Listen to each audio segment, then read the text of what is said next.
Do you feel like the past couple of weeks the list has been giving us newer games? Yeah, I've noticed that. It obviously wants us to have a newer experience going into 2024. Like, Yeah. we need to finish on great graphics and great sound and great this. Yeah, it has been weirdly. Besides DBZ Burst Limit, the past Yeah. 2 months, we've had games within this decade. Besides, I think Alone in the Dark. Granted, that's right. our that's oldest game. It's been And the so- only new game. Old and game, some- I mean. And some of the games we played have fundamentally could have been old games. They're that bad, i.e. Alien Crisis. Like, the idea that came out in 2000 is insane. It makes zero sense. I keep needing to remind myself that game came out a year before the PlayStation 4 got released. Yeah, don't get me started. It's insane. The things people make. I know. That's just mental. But it was funny. Yeah, don't play that game. Anyone listening, just don't play it. Don't do But yeah, it. we've been Heed getting a lot our of- warning. If you Yeah. listen to our episode, don't play the game. Yeah, we have been given a lot of latest ones recently. Thank you, It's true. list. Yeah, All it's hail nice. the list. All hail the list. We promise we shall be good boys if you keep giving us newer games. Although I wouldn't mind an old game. Yeah, you say that now, it's going to give us Digimon. As soon as you say it, wouldn't Ooh, mind no, an old I'm game. sorry. I'm It's sorry, gonna chuck List. It's going to chuck a Digimon game at you. You know that. Yep.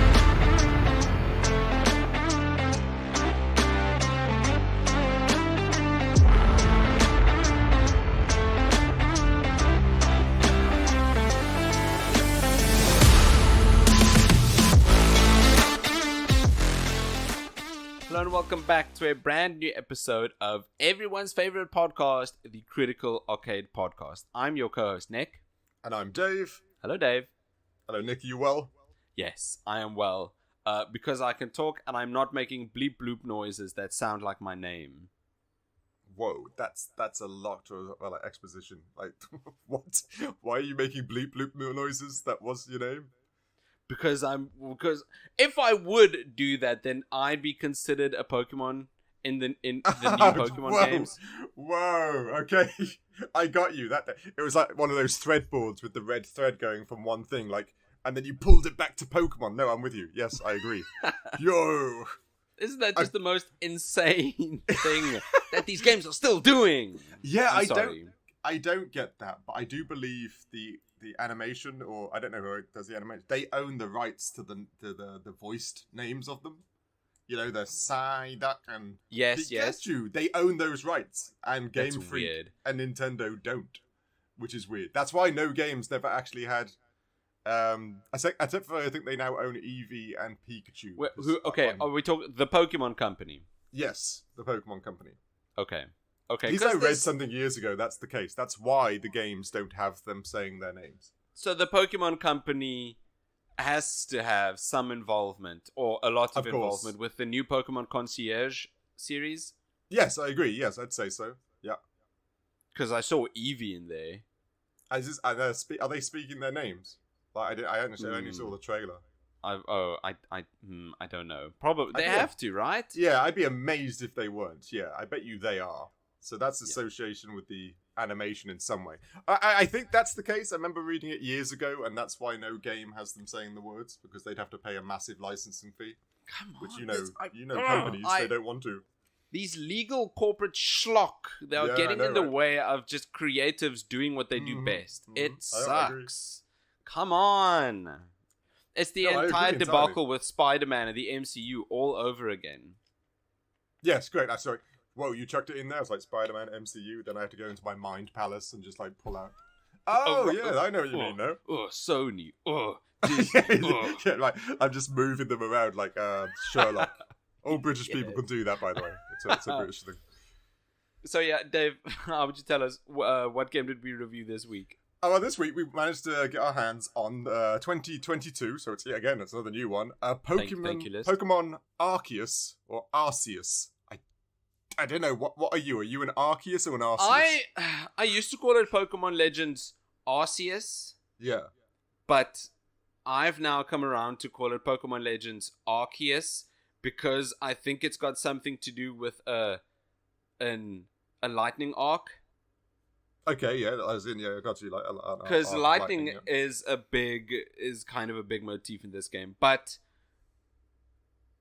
we'll get into that and the rest of the episode right after this. Hello, fellow tabletop enthusiasts. If you're on the lookout for a fresh campaign idea to elevate your RPG experience, you're aiming to sharpen your DMing skills, or perhaps just curious about the origins of your beloved races, classes, and creatures, then you're in for a treat. Enter the Maniculum Podcast, your go-to source for unlocking the secrets of medieval history and using them to level up your tabletop role-playing game. Meet your hosts, Mac, a professional medievalist, and Zoe, a AAA game developer, both extremely good at tabletop role-playing games.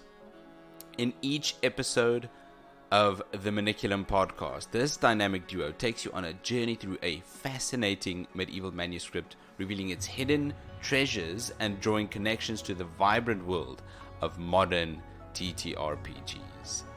This podcast isn't just about history, it's about leveraging that knowledge to enhance your gaming experience. Mac and Zoe blend ancient tales with cutting-edge game design techniques to show you how to breathe life into your campaigns.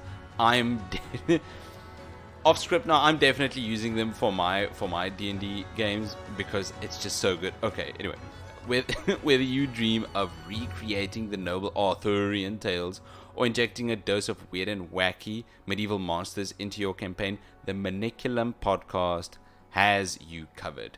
Join them every fortnight as they unravel the mysteries of the past and guide you on how to adapt these age-old stories into captivating campaigns and thrilling adventures. Don't miss out. Tune in to the Maniculum Podcast for free on iTunes, Spotify, or your preferred podcasting app. It's time to transform your tabletop experience and bring history to life in your gaming sessions. Subscribe now and level up your RPG game with Mac and Zoe on the Maniculum Podcast.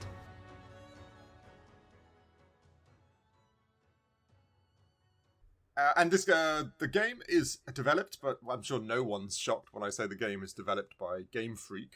No one is shocked. Everyone is mad. Which I was thinking when I was doing some research on the game. I think, what the hell else has Game Freak made? Is it just Pokemon games? Like, they've had, I don't know, how old is Pokemon now? 20, 30 years old or something? Have they just had this one-trick pony? I know the answer to this question. Go on. The answer is no, but I cannot remember what else they've made. The only game they've got a few other Japanese IPs and mobile games that I've never heard of, which is fine. You know, there was a lot of money there. But there was one I did find, which I thought I've never heard of, but it's a great name. They made the game Tembo the Badass Elephant. And I was like, whoa, I don't know what game this is. What? But that sounds cool. Tembo the badass elephant? Yeah. Who doesn't want to play a badass elephant? Like John Wick combined. Yeah.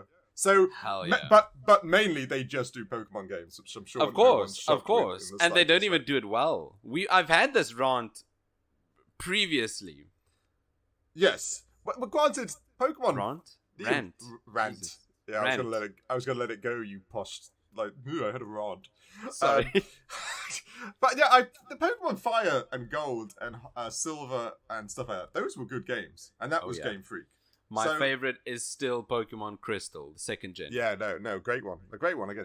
But you're absolutely right, is that they haven't switched it up enough. No. They haven't improved enough over the years. No, not at all. That's the problem. Like I said, really I agree with you. We can try and get into this in performance, value for money, but I really do think it's because of a lack of competition. Yeah, that's somewhat right. You've got little Digimon games and little things like that, but not much. But there's you're right. nothing competing on Pokemon's level with Pokemon. Yeah, they can make the laziest, shittiest game, and people will eat it up. Oh yeah, and it sells for millions. Millions. Yeah, it really, really does. Because of and the Pokemon it's just hype. Yeah. And it's just a piece of wood. There's no game even. It's just a piece of wood. Yeah, we're looking at you, Violet and Scarlet, mainly.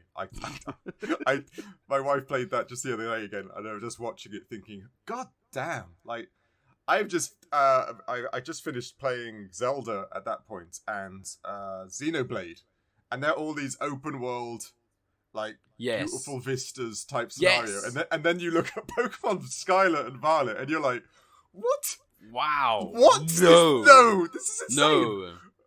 Okay. How is this the best-selling game? Yeah, I know. I just can't get that. We get the Pokemon hype, so you're gonna get a few million sales just because you got Pokemon slapped on it. Oh yeah, I like Pokemon, but yes. games? Yeah, right.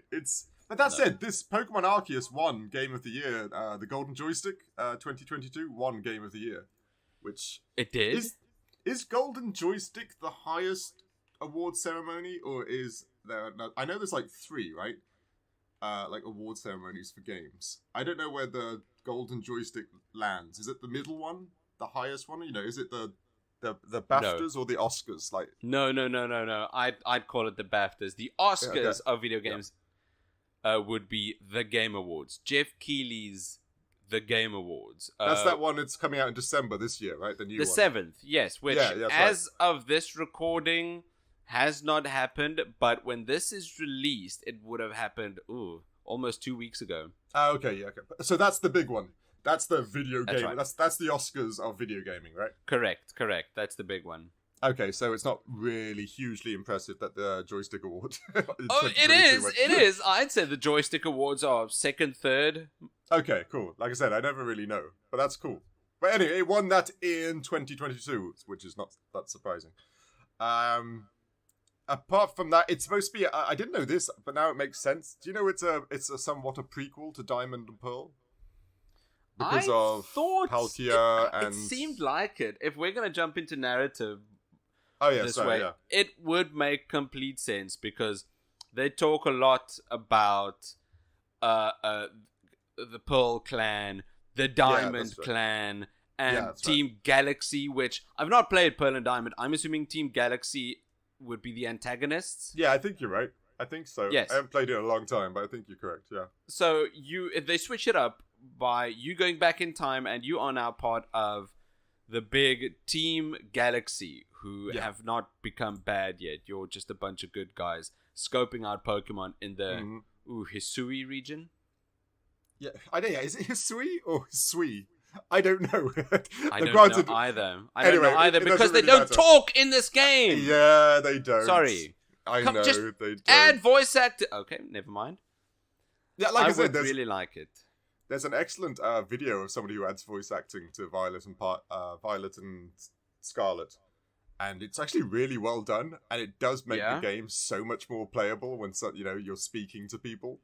But yeah, granted, the audio side of things, I think we know what we're going to say there to some degree. There is no voice acting in these games.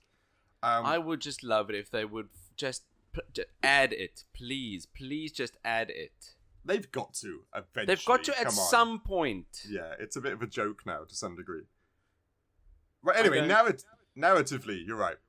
We get sent back in time to Hokkaido. Kind of like Hokkaido in Japan is you know how Sword and Shield was set in Galar, which was a adaptation of England, Scotland, and Wales? I've never played Sword and Shield. It was. And this, of course, this is kind of the area would be Hokkaido, Japan, which is, I think, the 2nd largest island of Japan. Oh, okay, all right. So it's a real-life location to some degree, which is the Hisui or Hisuian, or how do you say it? Which I thought was kind of cool. And it's also set in a Japanese time period called the Muromachi period, which is the old traditional buildings and the clothes style. That's why you dress up like that. I just bundle them all together to call them the feudal Japan. Yeah, but I must admit I've got a bias now because I love that era of history.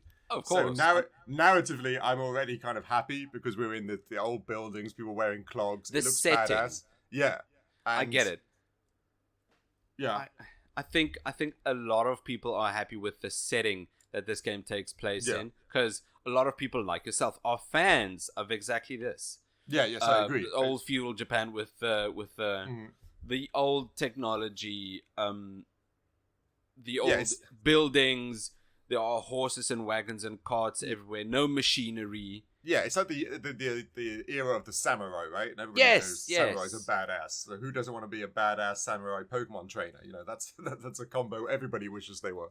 The setting is great. The plot, though, it makes zero sense. It makes no sense, and it treats its players like children. Well, yes, that's true. That is true. But granted, I'll give you this game is mainly aimed at children. Don't get me wrong. I guess we're in our 30s and we're still playing. I'm still playing them. Although I wouldn't put it past Game Freak or maybe the Pokemon Company that they know a huge part of the player base are adults. Yes, I agree. It's a massive part. I can only imagine it's actually quite huge.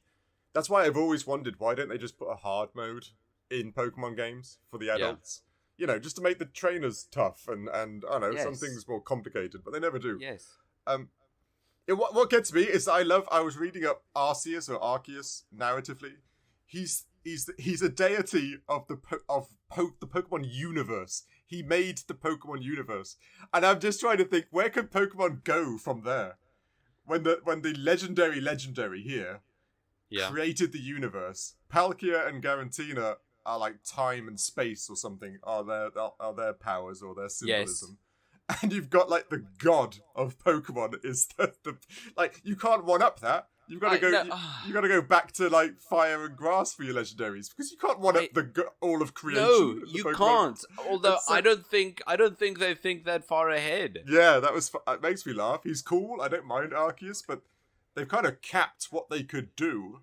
Like, I don't really know what would be above a god, the god of gods. Maybe that's a thing. The planet Pokemon. It turns out you aren't on planet Earth. You're just on a Pokemon as big as Earth. Yeah, that will happen. That would be just like exactly. Now that I say that, that is gonna happen. It's just a large golem or how they'll say. What gets me is, it's a massive Heracross. What gets me is that there is a point in this game where you could just have Arceus, the god Pokemon, in a Pokeball. See, they explain that you only get a part of Arceus to travel with you. A part of Arceus? He separates a piece of his soul or being or whatever, bright light, and that's what he gives you to travel with. He doesn't say it's the full-on... A Pokeball doesn't trap a god, so to speak. Because I thought the same thing. How do I... Are you telling me that Pokemon ball technology was so strong that it could capture deities? But no, he actually says it gives you a piece. I still don't know. I still don't think... This story goes a little hard, though. I'll give you... You know what? Tell me, please. Because I fought the first Pokemon Noble. Yeah. That's how far I got. I got past the first Pokemon Noble. Oh, you had tons more to do. Like, I know. This game is quite big. Game. I just had the first region. Yeah. I enjoyed my time with it, but the narrative that I experienced makes no sense. It doesn't click. How? You're a kid that fell through, I don't know, a rift in space and time. My wife likes to call that the space sphincter, because it was just always in the top and it looks like a little butthole just always staring at you. Yeah. So you fall out a space sphincter or butthole. Which way you want to you go. Unfortunately make your way through the devil's anus, and you managed to get back to feudal Japan in the Hisui region, and instead of worrying and stressing and thinking, oh, I'm so far from home, how am I going to get back to my friends and family and the life I had? No, you immediately sign up with with Team Galaxy and you start catching Pokemon for them. Yeah, you're right. Nothing. You've got a big smile on your face. Pretty laid back. And I love that you're pretty laid back, you're in a new world, and then like the first person you meet's got like a tea cozy on his head. And that's perfectly normal. Like, why? He's obviously eccentric. Like, who doesn't wear that? Why is Professor Laventon so dumb? Why is he so dumb? He is kind of dumb. For all the professors we've come across, I'll give you. Yes. He is a bit. Yes. But I won't go into too many of the key features of the story because there are spoilers, and I know that a lot of people don't want to be spoiled. But yes. I'll tell you that the post game, once you've stopped a certain person and you've closed the rifts, right? Okay. So the end game. Once you're in the end game. Well, kind of. There's even a bit in the main game where you actually get banished. Like, you get chucked out of the town. You are exiled. Like, I thought that was brutal. Like, wow. I've done all these beautiful things for this tribe, and we've built this. We've got new people. People are starting to learn to trust Make Pokemon. one mistake. That's all down to me. And then later on, after you've tamed all the totem Pokemon, not totem, that was Sun and Moon. What are they called? The nobles. Nobles, sorry, Pokemon. And you think you're doing the right thing, and then once you've done that, and then the earth and thunder starts happening, and they blame you, so they exile you. You're gone. You're banished from the land, right? Whoa. What? So I was like, damn, I'm like 12, aren't I? And you told me to do this. But anyway, that goes hard, and then you fix the problem, and then the post game. Again, I won't tell you the names. You got a nice little mission again. You team up with some people, and then you team up with a gentleman. You will know him, but I don't want to say it because it's a bit of a big spoiler. Okay. Who just plain ass betrays you hard. Completely betrays you, like throws you to the wind, fakes friendship and everything, and then tries to subdue Arceus so that he could make Arceus destroy this world and create a new one. Like, jeez, aren't I 12? Shouldn't someone else be helping me? This is crazy. I was like, damn. What's this infatuation with having a kid continuously save the world that Japan has? Well, I don't get it. Like, the Digimon games do this. All the Pokemon games do this. Well, anime does that in general. The whole world is always saved by teenagers. It's like the government knows, wow, the world is going to end. This god Pokemon is going to destroy us all, and this team of ne'er-do-wells is going to back it up. And then the intern stands up and he says, "It's okay, sir. There's a 12-year-old on it." Oh, don't get me wrong. As soon as the apocalypse or something happens, I'm finding the closest, say purple-haired young girl or a grey-haired, smart-looking boy. Yeah, definitely, they've got it in hand somewhere out there that they know. That we know. You know, this all can't be made up. All these animes, right? The teenagers have just got some sort of plan. But yeah, I can't believe they put like pure ass betrayal in the Pokemon game, and I mean it's brutal. It's like, whoa. I must say, I do think that this step away from the regular Pokemon formula that's grown so stale. I think this step is a step in the right direction. Oh, I agree. I really like the way that this game, Pokemon the franchise in general, is going. Yes, it's changing the formula, which is. Do you think Pokemon Legends is going to be its own thing eventually? There's going to be Pokemon, which is the regular format, and Pokemon Legends. Oh, you mean like Arceus Legends? Yes, I get what you mean. Like that's the genre of game now. Oh, I hope so, because you're right. I think most people, in regards to this game, thought it was refreshing to have a new take, a new way of doing things, a new way of exploring. You know, the freedom of doing things. Yeah, I think this definitely was, like you said. It's got its faults, but it's a good base for the next games. And as more grown-ups, you get excited by that because, you know, doing the gyms and then more gyms and then going to a safari and then doing the Elite Four, you know, the generic redoing of the same story to some degree does get boring. You just go. It does. We've been doing that for 30 years at this point. We really have. May I have some other game? Yeah, exactly. Whereas, like you said, the story is a bit simple. It's a bit slow, a bit being kind there. The story is very slow, really. But it's a good change-up. So it's, you know, it comes with pros and cons. I do enjoy the change-up of everything. Yeah. I find it... Me too. I also enjoy the change-up quite a lot. But what I find to be just, again, the dumbest thing is that in this time, people are very scared of Pokemon. Yes, yeah. It's the time where it's the humanity starts befriending them, right? So there's the trepidation and stuff involved in doing so, yeah. I mean, yes, but Akari leaves a comment like, there's never been any person who's been able to carry 6 Pokeballs full of Pokemon. Yeah, well, yeah. And I genuinely, right after that, caught 3 Bidoofs and 3 Starlies. Wow. Well, those Pokemon aren't the most scary. But I get what you're saying. No, but that's what I'm saying about why are people scared of Pokemon when right out of their gate they've got a pigeon Pokemon and squirrel Pokemon running around. Well, are you scared? I'm not trying to be funny, but somewhere out there is a horse on fire that seems to run around quite behemothly. I get it, but that's like me. That's like me saying I'm scared of animals. Full stop. Animals in general. Oh, I got you. Right? You don't like the generalization of it. Yeah, okay. No! Tell people you're scared of Moltres, Zapdos, Articuno. I'm scared of those. I'm scared of Ghastly, Haunter.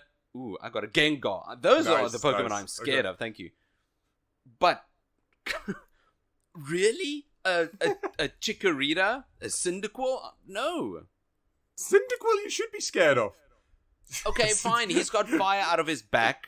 Okay, one of my favourite things is Rowlet, because he's the scariest one for me because his expression never changes. Growlithe. Like Rowlet, the Rowlet. grass, the grass owl. The owl. Yeah, I think his name's Rowlet. Rowlet, you're right. This is a good question. What starter did you take? I took Rowlet. He's got that blank expression that could just be so murderous or happy at the same time. I love it. He'd be a very good poker player because you can never see intent. There was a great I remember watching the anime years ago when the Rowlet trio came in, and I forget what the other two are. And Rowlet in that is hilarious. He's touted as really fast, right, on his first battle, and because he's just that round little egg, you can't really animate much for being fast. Yes. So they'd have those bits where he's taking on a Pokemon, and you just hear zoom, and then all of a sudden Rowlet's behind the other Pokemon, and he's just this ball looking at the Pokemon, he does nothing else. There's one bit for me, I'll always remember that. Just this round owl, just like instant transmission behind, I know it was like a Nidoran or something. And this blank expression just made him look like a psycho. And for me, that just made me in love with Rowlet. I love Rowlet. Oh man. Sorry, weird little side story, but I love Rowlet. No, thank you. I do like Rowlet as well. Out of all the other starters they gave us, I found it odd that they gave us Cyndaquil, which is they mixed it up. Second generation. Yeah, and also whatever the little Oshawott. otter thing is, that's also another generation. They're all different generations of Pokemon. Which is cool, but give us cooler starters, please. I agree. Don't think Cyndaquil is very cool. Ooh, you don't want to hear the wrath of the Typhlosion. People love Typhlosion. Yeah, I don't. I really People don't. love Cyndaquil and there's his line. Yeah, but is that just nostalgia talking? We're getting off topic, but is that just nostalgia? Of course it is. It's depending on which ones you grow up with. Like, I'm 151, of course I am. You love Totodile, right? Totodile, he's the best. There's no way Cyndaquil is as good as Totodile, Croconaw, and Feraligatr. Yeah, Not you're right. a chance. It is nostalgia. It's the ones we grew up with first, and they are our favourites, fundamentally. I guess. You're right. Anything else narratively you want to point out? No, just that the one thing I like that Game Freak did is that they used teams and regions from modern games. You brought this up earlier with the Pearl Clan and the Diamond Clan and Team Galaxy. These are places and teams from modern Pokemon games that have been released in the past. Yeah. Like this is like a spiritual prequel. Yeah, it's a what they call it, parallel universe, right? Okay. It is the same as Pearl and Diamond, but it's just 20, 50, 100 years before. I wouldn't be able to tell you how many years. And it does, but you're right. That does make sense. It's cool. Does. I like cool that they did that. If nothing else, I like that Game Freak did that. Yeah, I agree. Okay. And like I said, and the Legends formula, I very much hope they continue. Same, or just evolve and nice. Turn into something more. This is an excellent first step. Yeah. But now we need it to evolve because the original formula hasn't evolved at all. At all. No, it hasn't really. It's just generic Elite Four and then big bad guy fight in some way. 8 gyms. Yeah, exactly. 4 elites.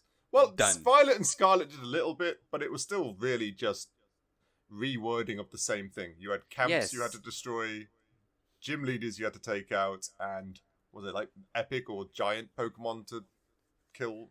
And it's proven too much to handle for Game Freak because that game keeps falling on its face. That one is the worst. That for me, Violet and Scarlet are the worst Pokemon games. They're just painful.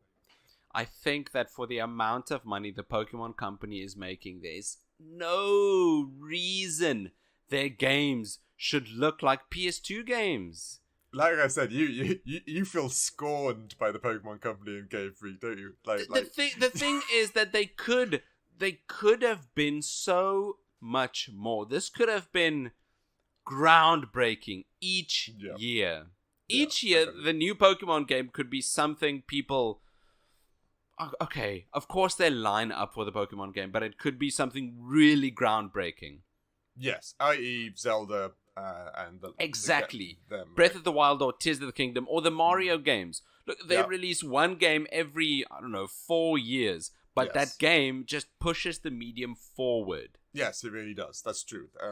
It is very hard not to compare it to Zelda and, like I said, Xenoblade Chronicles, whatever it's called, because they are also open worlds. They're also using the Switch hardware, so you can see what can be done compared to what can't be done. Yes.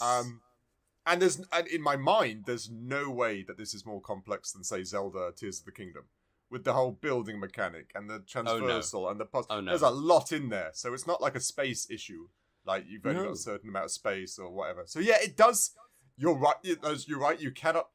Unfortunately for Pokemon, it got released next to some pretty amazing games, and then you go, whoa, this isn't great. This is lacking. It is, and it's looking like a poo poo. Because of the other games that have been released on the Switch. I just feel like you hang out with kids too much, and you're just like, it's looking like a poo poo. In the nutty, I do hang out with kids too much. It's like your vernacular now is only kid words. Go on, yeah. It is. I'm frustrated because this game could be looking like so much more if they just stop, if they just take their time, just take the next 3 years. Don't give us any Pokemon games. People will be fine. No, I agree. That frustration with the industry as it is right now is a bit disappointing. You're absolutely right. Yes, exactly. I say the same with Assassin's Creed games as well. You can't pump out one a year.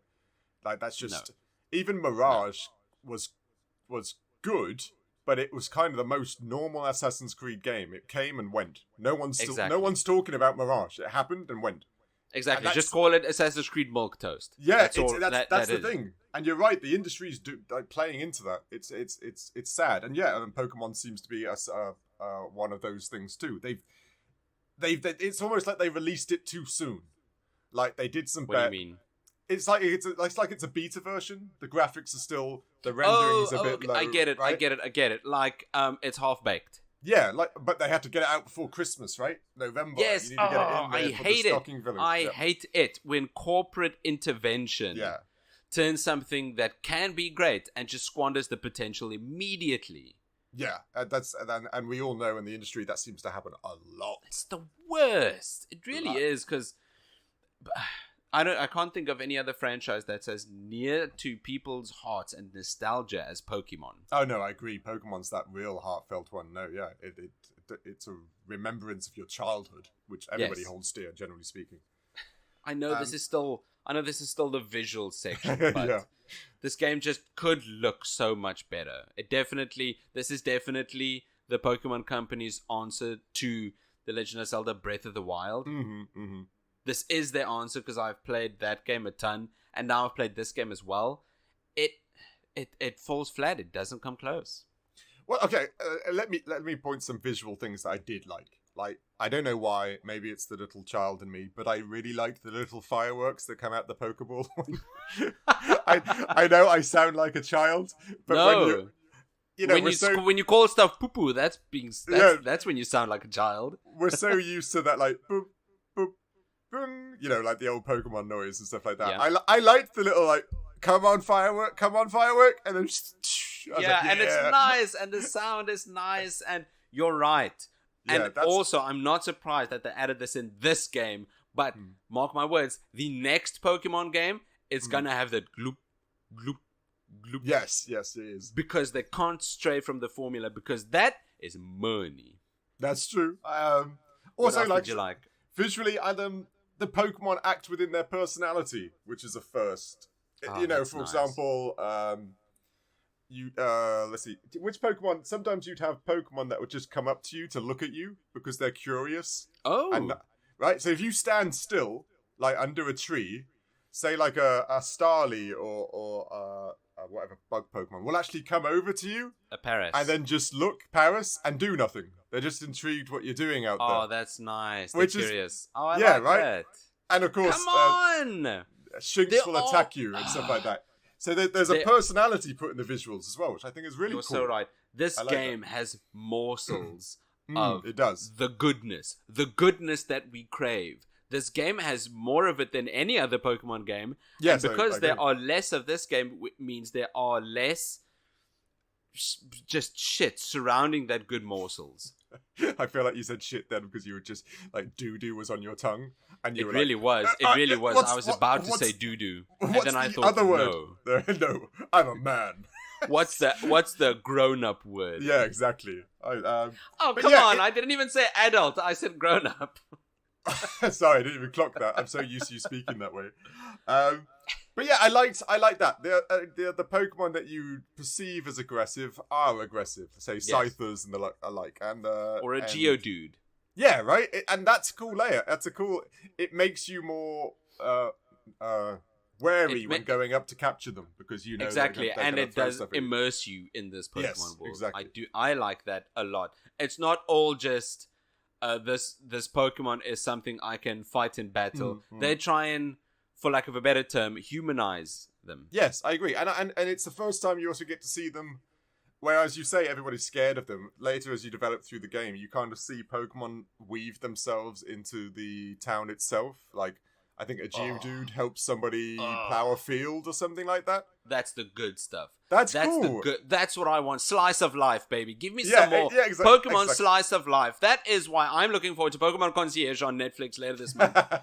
Give me Pokemon Slice of Life. Just the coziest Pokemon game. I would devour that instantly, as would millions of other people. Pokemon Company, if you're listening to this, mark my words, I'm telling you, a Pokemon Slice of Life cozy game would sell like hotcake. Like a Harvest Moon or Stardew Valley, but with Pokemon, right? Yes, David. Okay, write this down. Multi-million-dollar idea. Write that down before Pokemon take it. We can sell it to them later. Sorry, I get heated. I get passionate because I also love Pokemon, and I guess I'm just frustrated with the snail pace it's heading. Okay. Should we talk about the proper elephant in the room regards to visuals?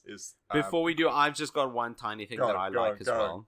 Go on. Besides the fact that I really like that the Pokeballs look a bit rudimentary, like it's the first draft. Yeah, 100%. It really there is just a metal clasp on it to make it open and close.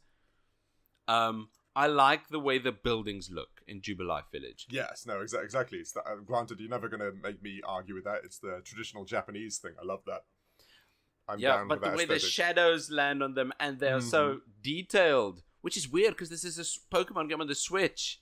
Yeah, the town is really done well. I like the town. No, the town's done really well. It's very true. Like, of all the areas, that one's been polished compared to other areas, hasn't it? Yes, and your little room on people doing their things. I even liked the outfit, the little like kimono type outfit you get to wear and your hat. I don't know. Granted, I am biased. I do love that era, so I probably like most things that happen. So please, what?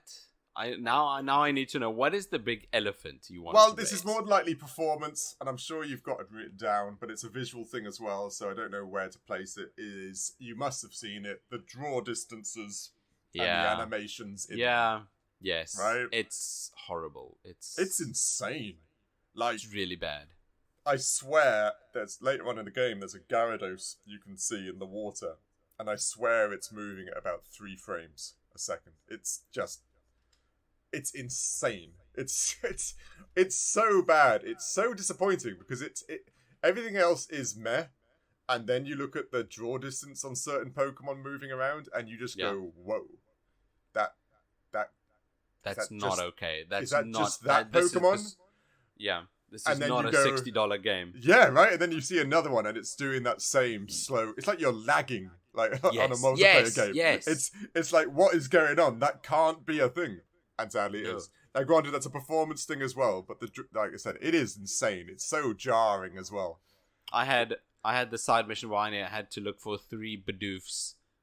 In town, and I could not find them. And I think that's because I need to get so close to where they are hiding for them to appear in game. Yeah, you could be right. I can't remember exactly where all those are. Left the mission. Immediately left.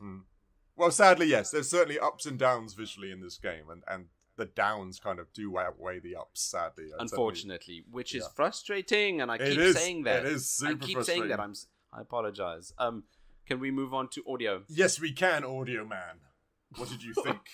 I got a couple of remarks here, but the one that it's so obvious, the music is subpar. Like just generic lift music. That's what I wrote down. Yes, that, and it's made bad. It's not. I wrote this down here. All the songs are just MIDI nonsense. Yeah. Right. If Dragon Quest 11 got shit for having its entire soundtrack in MIDI, you told me this. I did, yes. If they got shit for having their entire soundtrack in MIDI, and then they slapped back by having the Tokyo Metropolitan Symphony Orchestra do the entire soundtrack again, then Pokemon should as well. I agree. They don't get a free pass just because they're Pokemon. But you're right. It's one of those weird things where I'm not an audio man like you. You can actually hear the distortion in quality of the music itself, right? You can actually hear, I don't even know what you call it, just dissonance or what the hell you call it in the music, which is like, what? That doesn't sound right. It doesn't sound right. It's not like it's dissonant or just bad quality. It's just it's MIDI. Yeah,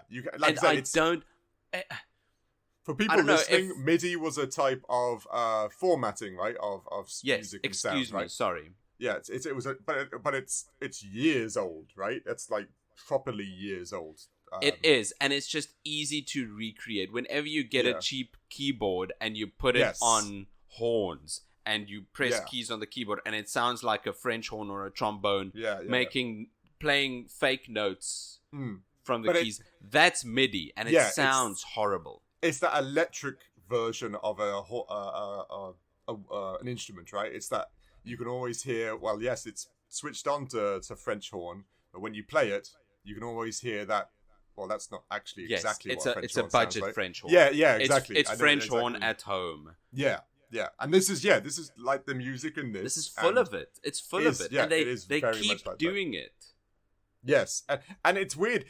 With the other franchises, like we've always said, I've never understood why when the Pokeball, in your Pokédex, you could actually go to a Pokemon and then press a button and it would make its cry or its noise or its howl.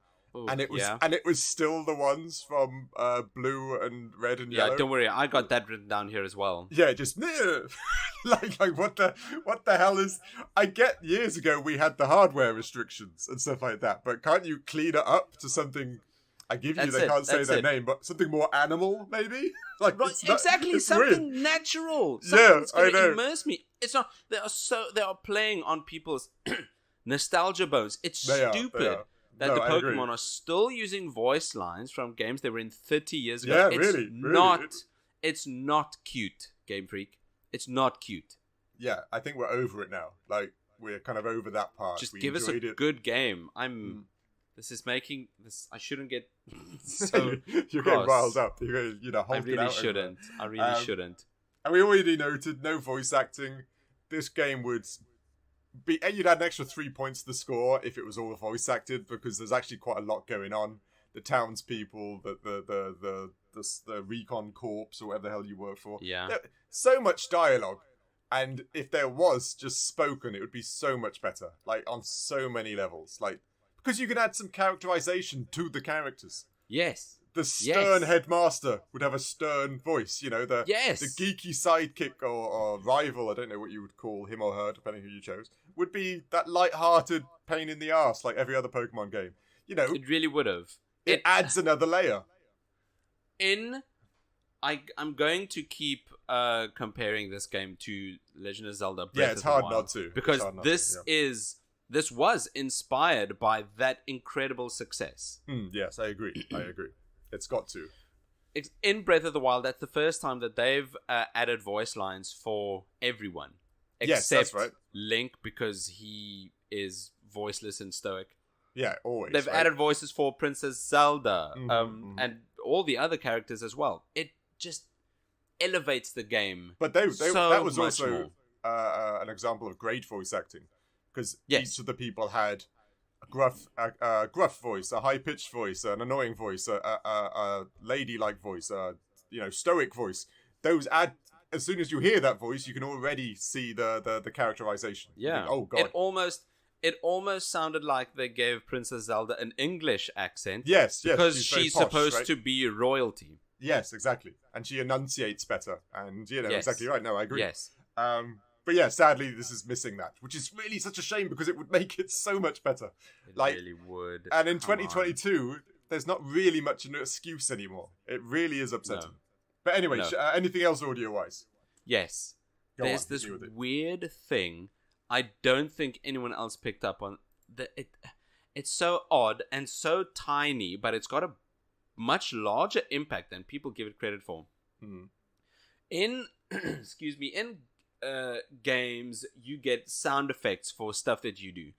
Let's say you've picked up an important item, right? Or you chose the correct dialogue option. Yeah. Right? You get a little jingle. Yes.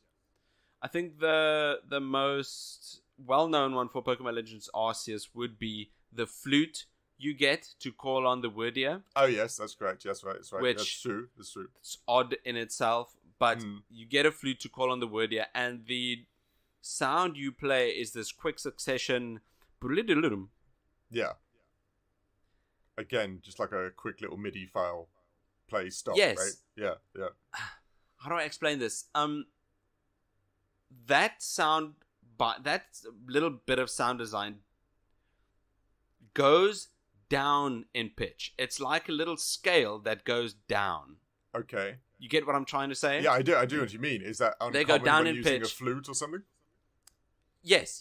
And a lot of as I was studying music, there's this little device that is used for motifs that when something goes down in pitch, it usually dampens the mood of the listener.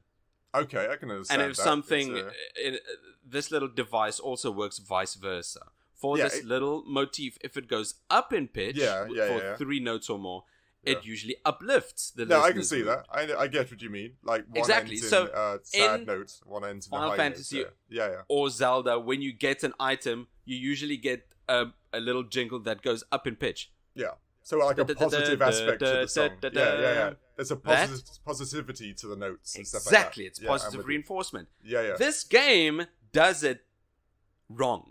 The wrong way around. The wrong way around. And it would be fine if it happens once. No. It happens all the time. It happens for 3 different motifs. It happens when you call the Wordia. It happens when you pick up an important item. It happens when you press start at the menu. It uses this device incorrectly. Oh, that's right. interesting. The sound goes downward. So it makes you feel sad you found a Pokeball. I don't know. I don't know if the sound designers were aware of this device. They must have been. They must be. This is a Pokemon game. Like I'm about to say, if you know it, then surely they do. Because come on, Nick. Exactly. Yeah, that's interesting to know. I didn't know that. That's like I said, I love it when you add these little bits to it because that's crazy. You're right. Like all the positive noises we do know, like the Final Fantasy tune and picking up a leaf or a mushroom in Mario, they're all positive noises, aren't they? They're generally a plus. Yeah, exactly. You've got it. Just think about it. The easiest example is in Mario. You're right. When you get a coin, They are Yes. just Yep. 2 notes, but they go up. Yeah, that's right. And When Mario you go with his down rings, a pipe that's right. into the depths, the notes go biddle, biddle, biddle. Yeah, no, I'm with you. It's an interesting. It's like, so the sound obvious engineering. and easy, Mhm. but it plays on your subconscious. And I'm going on about this for a while. I apologize. No worries. It's balmy for me that they keep doing it incorrectly in a Pokemon game. Yeah, it just adds to that whole feeling that this was rushed out the gate. Yes, it does. It just really does. Anything else audio-wise? That's it. That's it for me. I'm not impressed by the audio of this game. Okay, or the visuals, or the narrative. But if we can get into one that I am impressed by... Gameplay. Gameplay. I am a big fan of the gameplay. I'm a big fan of the direction they headed for Pokemon Legends. Yeah, I like the variety is what got me. Like, even like, so go on. You didn't finish the sentence, but I just no. loved that. I was just gonna say, if this is the first one in the Pokemon Legends franchise, and they keep going in this direction, I'm all in on this, and not the regular Pokemon franchise anymore. Okay, this is going to be a really strange comparison, but I'm a really strange guy, right? I'm going to compare this game to Elden Ring. Yeah. Yes, let's do it. Let's do it. This is going to sound really strange, right? I played Elden Ring a bit. I know you've completed it, right? You're one of those everyone loves Elden Ring. Yes, right? I got 100 hours in that game. Yeah, I might be sound balmy. There were 2 moments where I was like, "Whoa, this is a Souls-like. This is insane." Now, the boss fights against the Pokemon Nobles. right? Nobles, right? Yeah. I know you only did the first one, but there are some later. They're not complicated, but you genuinely have to learn their attack patterns. Oh wow! To win, there's a Voltorb that rolls around and then shoots balls at you, but also sends out waves that you have to jump over and stuff like that. And I was like, "Whoa, they've gone." Really, everybody knew that Dark Souls is a hit, but I never saw this translating over to Pokemon because these were hard. Well, not hard, but they were harder than any Pokemon game ever has been. Like, these were relatively complicated. That's very cool. Which I liked. You're right. I only played the first Nobles boss fight. Yeah. I enjoyed it a lot. Yeah, I really like the fact that the player, right? It really is. You as the trainer needed to dodge and throw bags of food. Granted, that's right. The big revelation of throwing it with bags of food is dumb, but the gameplay of it was fun. I enjoyed that. And there's one moment, I'm not sure if you potentially unlocked it yet, but as you get deeper in the game, you get these announcements that a group of a certain Pokemon have appeared in one area. And are you alphas?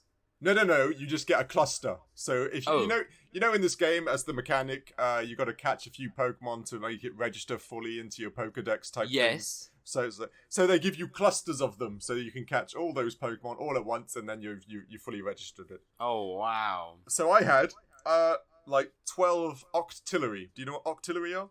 I don't know. Those are the red octopus that always look disappointed. Correct, those ones. So I went over there, and again, my Dark Souls moment. I go over there, I'm sneaking up, and it seems Octillery, they're aggressive, right? They're not those relaxed ones. So I'm like, okay, quickly throw this. And within seconds, I had 4 to 5 Octillery using Hyper Beam on me. I was ducking, I was diving, I was trying to get out of the way, but every second I was getting knocked down, and then they knocked me out. It was such a manic moment of diving around and trying to get out of the way. I'm like, what? This is why am I'm gonna be knocked out by some Pokemon, and they're all going hardcore Hyper Beam. This is what I want. I was like, this whoa. is what I want. They owned my ass. It was crazy. This is great. I almost had the same thing happen to me where I snuck past Parasect. Yeah. Which are huge, by the way. Well, yes, no doubt. Bigger than you think. And I got into a corner and I saw there's an ore and it was jumping up and down. And I thought, oh, well, there must be something valuable inside that. Of course. So I threw my Rowlet at the piece of ore, and a Geodude popped out. Yep, they do. Yeah. And it started a battle.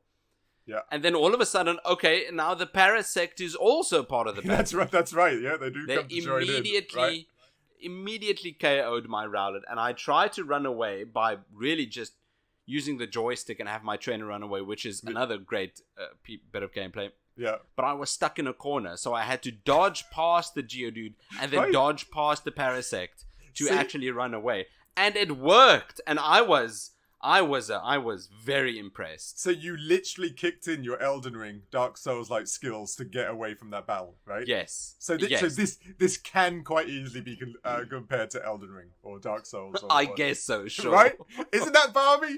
Like I said, and this is one of another little stories. I strangely enough like fairy type Pokemon. I like the idea that they're soft, cuddly things that can beat up dragons. That just does it for me for some reason.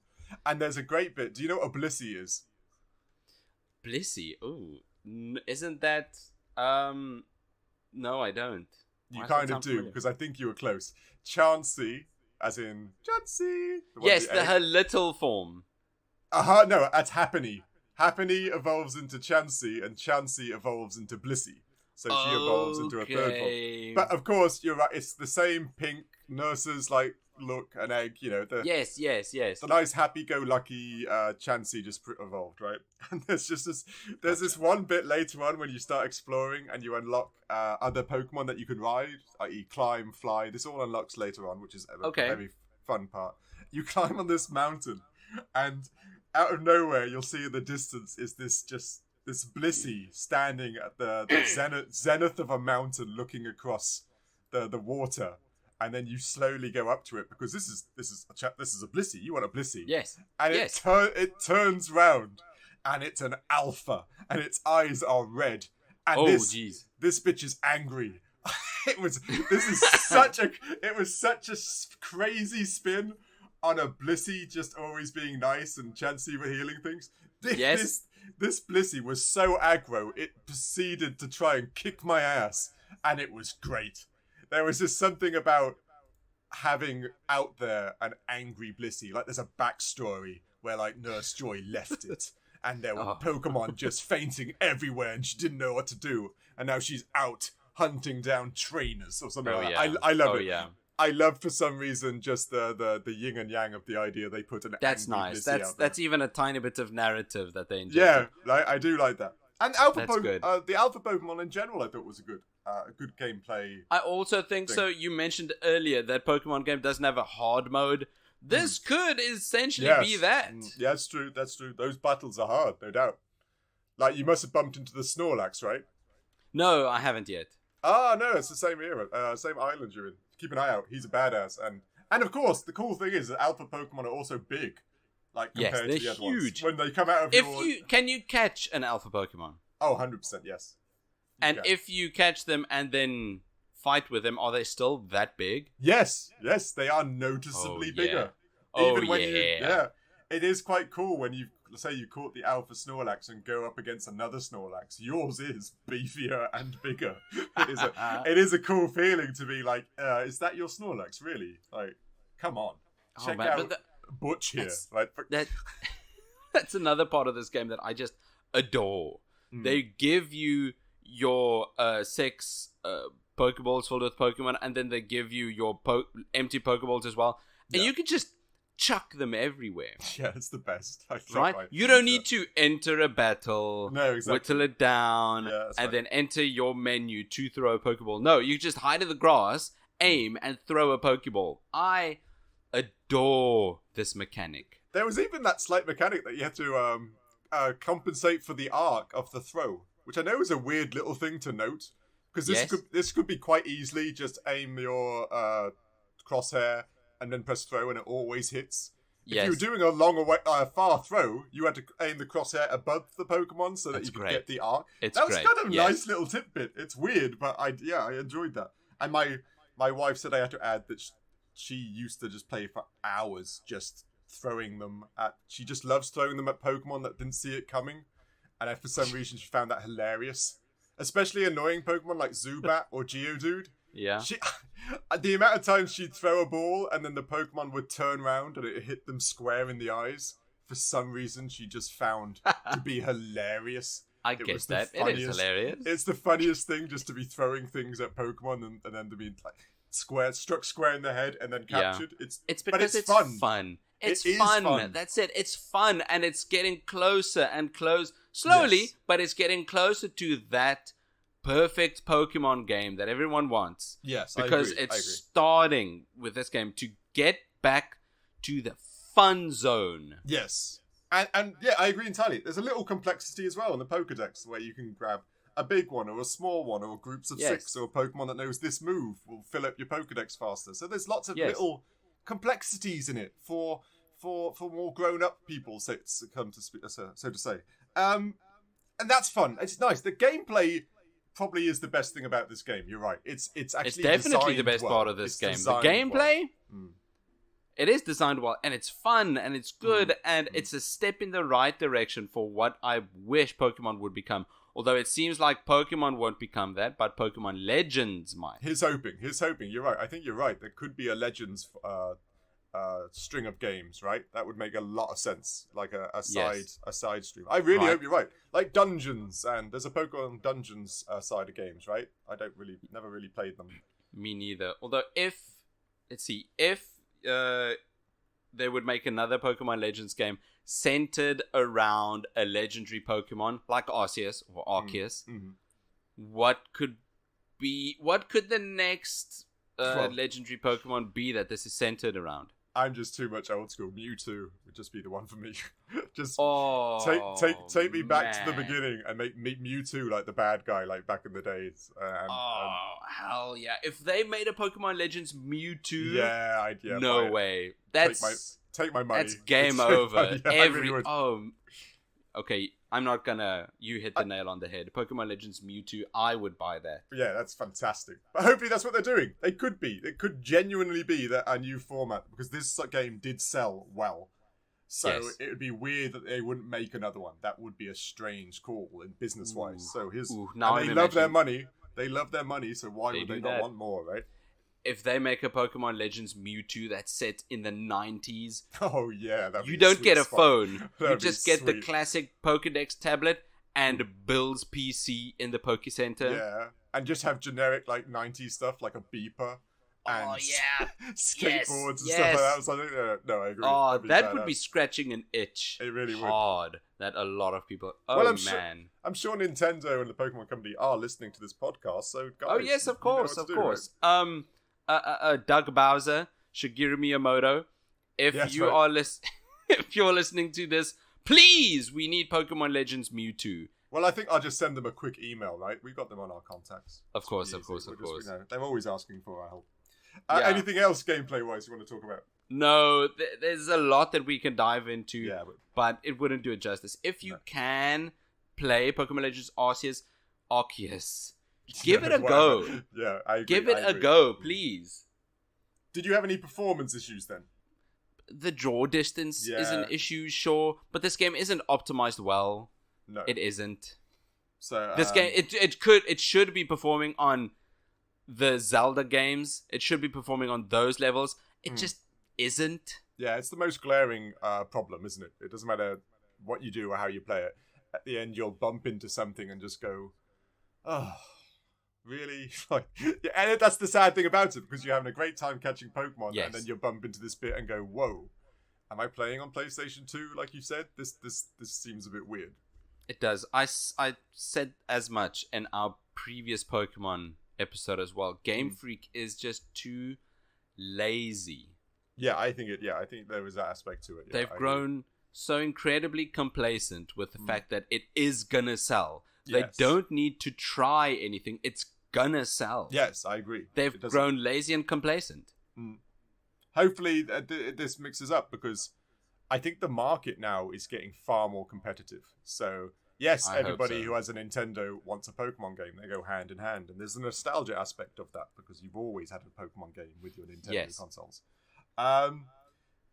But yeah, you're right. Hopefully they hear it. I know we're not the only ones who've pointed this out, and the whole world kind of complained about Violet and Scarlet and Arceus for being just a rush Yes. job or not done And properly. it is having an effect on their reputation. Yes. But they're listening to their wallets. If they still make millions upon millions from each agree. game, they're not going to stop. Yeah, no, I agree. Like I said, all I can be is hope the silver linings and cup half full type vibes, because you're right. Exactly. But yeah, let's try to think that they're going to do something, but they probably won't. Okay. I really hope they do that. Okay, what do you think of value for money then? So here's the thing. We spoke about this last time as well. The value for money for Pokemon games is weird because it's in a whole collectible fad. It really is. Yeah. I could. You bought how many copies of Legends Arceus have you bought? 2. I had to get one for myself, and then my wife wanted one for herself too. So you didn't buy one to keep wrapped? Oh no, but people do that. You're exactly right. Like I know people who bought more than 3, like 4 or 5, because investment. And they do, and they don't. It's one of those weird things with investment. Yes, do they hold their value a bit? Yes. But you got to take into account they sold millions upon millions of them, so they're not scarce. And it's Pokemon is going to be one. scarce Yeah, exactly. for the next a weird one. 10 years maybe. I don't know, 15, 20 years from now? Maybe. It's because we all have a connection to Pokemon, and that's why you'll always find a collector or somebody willing to buy it again for premium price. But like most things, if they're in the millions, it's not really ever going to become scarce. It's just not. So, but they do. You're absolutely right. Pokemon games generally hold their price for what they are. You buy it last year, they're more than likely the same price this year, just due to Pokemon fandom. I have an old Pokemon Game Boy Color cartridge for Pokemon Blue. It's not in a good condition at all. But how much would you say something like that is worth today? If it's just a cartridge with nothing else, I believe those go for about $40, $50, $60, which is retail of when it came out. But if you have the complete in box, you're talking a few hundred. I know the gaming hype has gone up and down, but a sealed copy, like in a graded box, is worth a few $1,000s, like into the proper thousands, depending on its grade. But it's the nostalgia. You're absolutely right. They're selling the nostalgia of it. It's gamers now want that game they first played on their long trips in the car or on a plane when they went on holiday somewhere. It's that little or under token. the bed sheets when they were supposed to be sleeping. Which is fine. Like I say, I get that. There's a bunch of games I love that aren't good games, but have that nostalgia kick when I was a kid or I played with my brother. Like you with Chicken Run, right? It's, in my opinion, a crap game. It's a shit game. I wouldn't. I'd say Majora's Mask, the Legend of Zelda Majora's Mask. That's right. Like if you had the money or the disposable income, buying a nice sealed copy of that to display on a shelf, it sounds fun, right? Yes. Yeah. But you're right. This game, Pokemon games, are a weird kettle of fish, so to speak. They have huge collectors. Their prices do kind of keep. But there was one thing I wrote down here about Pokemon games, which I think you also relate to. There's something about them is that you genuinely play a Pokemon game every year, even if you didn't buy the new one. Like, how many times have you picked up, say, Fire Red, or gone back to Crystal just because, I don't know, you got that urge to? Like, I do get that urge to play. I wouldn't say I tend to go back. But I know a gentleman. Since we started the podcast, sure. But before that, no, I don't think. I do get the urge, you're right, but acting on it is not. I had a friend, I have a family friend who's a really smart guy, does accountings, numbers, he's a numbers man. He got his master's degree in numbers of some sort. I don't know if it's accounting or not. And he says he was so stressed out just before the final exams came up that he studied, and then he said he was going to took a week off studying because he needed to. And he spent that week playing Pokemon Fire Red. Jeez. Now this man's 30 years old or so. It's that. I think most people have that. There's a degree of not just relaxation, but there's just something so nice about going back to a Pokemon game, which I think will always happen with most Pokemon games. So even this, Arceus, the 12-year-olds or 15-year-olds who played it now in 15 years' time, that's the Pokemon formula that seems to make you go back and play them. So value for money-wise, it's kind of off the charts to some degree, because there's very few games that you do that with, in my opinion. Yes. Sorry, I went on a bit of a rant there. No, please. I think you might be right. There's a lot of people who do get that. Yeah, I've played the original Pokemon games, maybe red, blue, and yellow. I must have played at least 10 times each in my years on this earth. Just because I know exactly what's going to happen. I know exactly what the Elite Four's Pokemon are, but there's just something about the formula. No, I get it. And I think a lot of people do feel like that. That's why they still try and get that formula with the newer games. I agree. Because it just works so well, and I hate saying it. Yeah, I agree. No, I get what you mean. It's a bittersweet, right? But anyway, basically what we're saying is, pick it up. It is good. It is worth the money. It has some glaring flaws, obviously. But it's a Pokemon game. I don't know. Just everyone loves them. It's just weird. It's almost a psychopathy.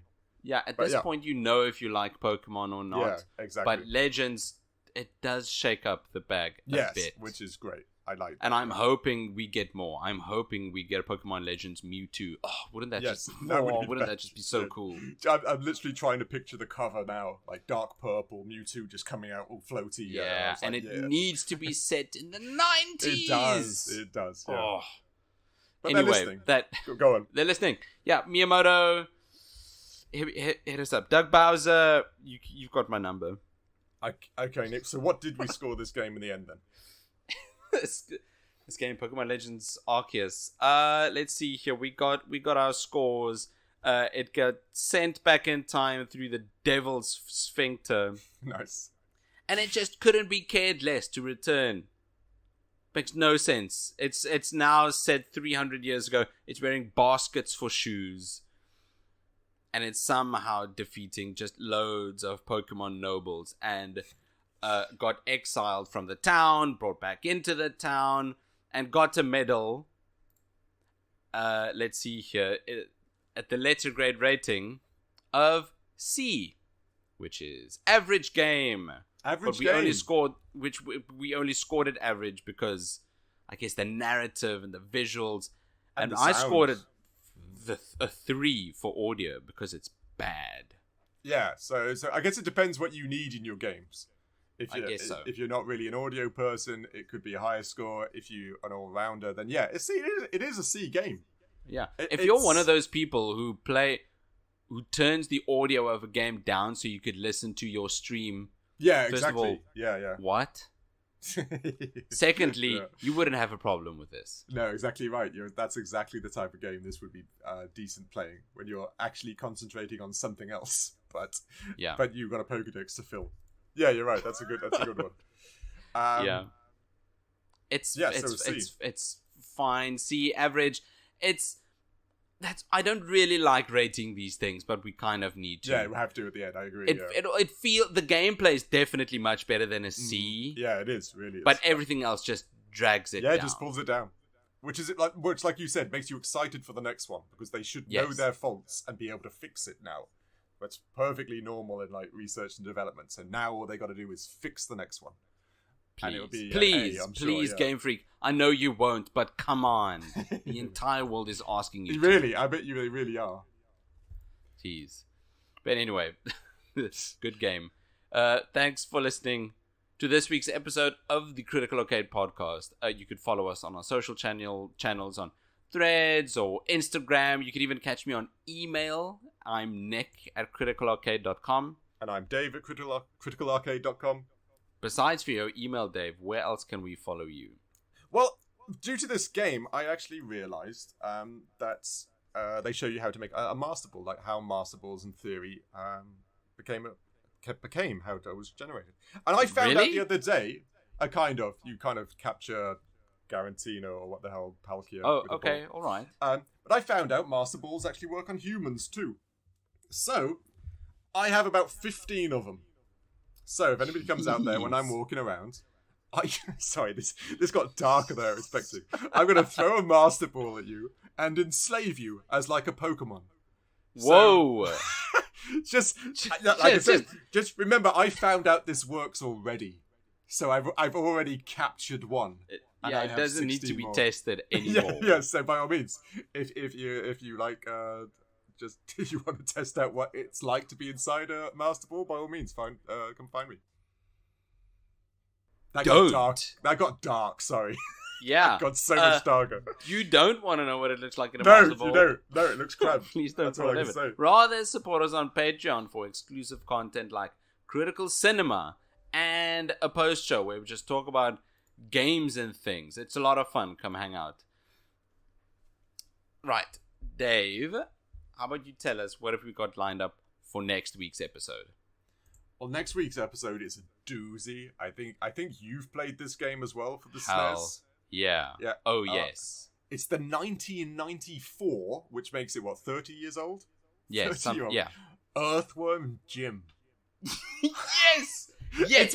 It's weird for people who don't know the context, like the youngsters and stuff who are listening, and I've just written Earthworm, like the Earthworm Jim, you play a worm? Like, is that, that sounds fun, right? You eat dirt, just wiggle around. It is a lot of fun, it is, Janice. Yeah, you should play Earthworm Jim. Earthworm Jim is great. And I watched the cartoon as a kid as well, because... There's a cartoon? Oh yeah, you should watch the cartoon. It's just like the game. It's balmy. Earthworm Jim, very excited. Anyone older than 25 or something probably knows what we're talking about. It's a nostalgia hit. It's a retro game. It's loved by many. And we're very excited to be able to play that. Thank you, List, for giving us a classic. Thank you, List. All hail the List. Please, can we have more of this? More Earthworm Jim. Yeah. So good. I'm so excited. This is one of the reasons I started this podcast. I'm going to play Earthworm Jim right now. I can literally remember launching a cow. There you go. There's a spoiler for next one. Launching the cow. It's a great bit. But go on. Yeah, next week. You got to listen in now because this is a classic. It really is. Listen for next week's episode. And thank you again for listening to the Critical Arcade podcast. We'll see you then. Cheers. Cheers.